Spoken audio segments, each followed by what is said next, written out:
गांव के नामी किसान रघु का गांव में बड़ा मान सम्मान था। उसकी खेती बाड़ी बहुत बढ़िया थी और हर कोई उसकी ईमानदारी की मिसालें देता था। रघु के 3 बच्चे थे, बेटी सीमा और 2 बेटे मनोज और विजय। परिवार संपन्न था, लेकिन रघु के दिल में एक बड़ा राज दबा हुआ था जिसे वह कभी किसी को नहीं बताना था।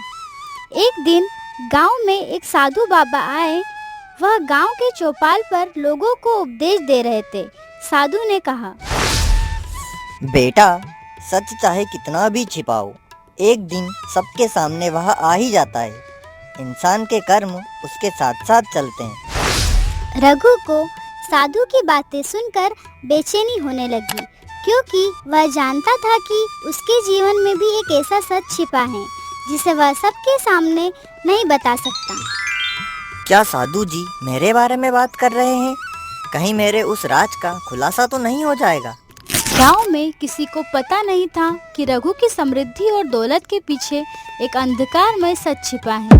सालों पहले रघु ने अपने ही पड़ोसी किसान शिवराम की जमीन धोखे से हड़प ली थी।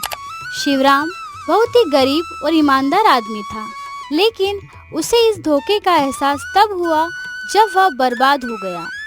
इस धोखे से दुखी होकर शिवराम एक दिन अपने पूरे परिवार के साथ गांव छोड़कर चला गया और उसके बाद से उसका कोई अता पता नहीं था।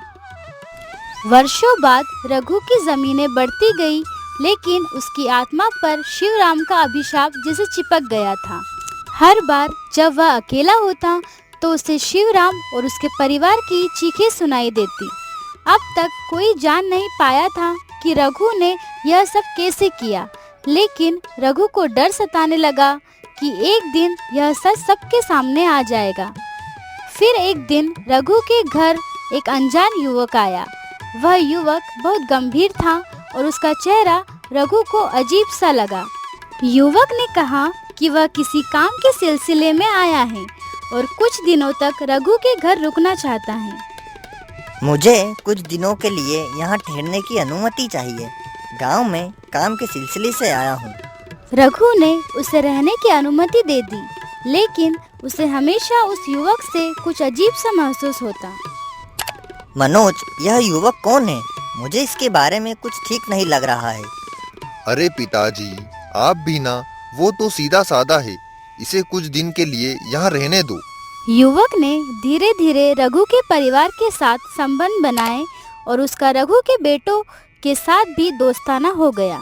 लेकिन रघु को शक होने लगा कि यह युवक साधारण नहीं है। एक रात जब सब सो रहे थे, रघु ने देखा कि वह युवक चुपके से उसके खेतों की ओर जा रहा है। यह कहाँ जा रहा है? कहीं यहाँ कुछ गलत तो नहीं कर रहा है? रघु ने उसका पीछा किया, लेकिन युवक अचानक गायब हो गया। अगले दिन सुबह गांव में चर्चा होने लगी कि रात को किसी ने रघु के खेत में आग लगाने की कोशिश की थी, लेकिन आग खुद ही बुझ गई। यह बात सुनकर रघु को बहुत डर लगा। उसे समझ में नहीं आ रहा था कि यह सब कुछ क्या चल रहा है। कुछ दिन बाद उसी युवक ने गांव के चौपाल में एक बड़ी सभा बुलाई। उसने गांव वालों को बताया कि उसका असली नाम शिवानंद है और वह वही शिवराम का बेटा है जो वर्षों पहले गांव छोड़कर चला गया था। मेरा असली नाम शिवानंद है। मैं उस शिवराम का बेटा हूँ जिसे सालों पहले इस गांव ने धक्के देकर बाहर निकाल दिया था। यह सुनकर गांव में सनसनी फैल गई। रघु यह सुनकर दंग रह गया। क्या? शिवराम का बेटा? यह कैसे हो सकता है? शिवानंद ने सबके सामने खुलासा किया कि रघु ने उसके पिता की जमीन धोखे से हड़प कर अपने साम्राज्य का निर्माण किया था। उसने यह भी बताया कि कैसे उसकी माँ और पिता इस धोखे के कारण टूट गए और दुख में मर गए। तुमने मेरे पिता की जमीन हड़प ली थी। मेरी माँ और मेरे पिता इस सदमे से मर गए। क्या तुम्हें इसका कोई पछतावा नहीं है? रघु ने खुद को बेहद दोषी महसूस किया और गांव वालों के सामने शर्मिंदा होकर शिवानंद से माफी मांगी। मुझे माफ कर दो शिवानंद, मैंने गलती की थी। मैं अपने किए पर शर्मिंदा हूँ। लेकिन शिवानंद ने उसे माफ करने से पहले न्याय की मांग की। माफी से कुछ नहीं होगा रघु, जो तुमने किया है, जो तुमने मुझसे छीना है, उसे वापस करना होगा। गांव की पंचायत ने रघु के खिलाफ फैसला सुनाया और उसे वह जमीन शिवानंद को वापस करने का आदेश दिया। हमारी पंचायत ने यह फैसला किया है कि रघु की हड़पी हुई जमीन शिवानंद को वापस दी जाएगी। यह न्याय का रास्ता है।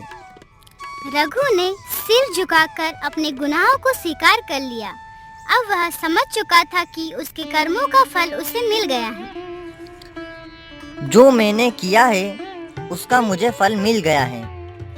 अब मुझे ईमानदारी से जीना होगा। गांव के लोग यह सब देख सुन रहे थे और उन्हें यह सीख मिली कि कोई भी बुरा काम बिना परिणाम के नहीं रहता। देखो देखो भाइयों, अंत में सच की जीत हुई। रघु का झूठ सबके सामने आखिरकार आ ही गया। शिवानंद ने आखिरकार रघु को माफ किया, लेकिन उसे सिखाया कि न्याय के बिना माफी का कोई अर्थ नहीं होता। रघु अब पूरी तरह टूट चुका था और उसने गांव में सादगी से जीवन जीने का निर्णय लिया। वह अब समझ चुका था कि सच्चाई से बचना नामुमकिन है। हाँ, सच का सामना करना ही पड़ता है। अब मैं इसे समझ गया हूँ। इस कहानी से हमें यह शिक्षा मिलती है कि सच और ईमानदारी की हमेशा जीत होती है।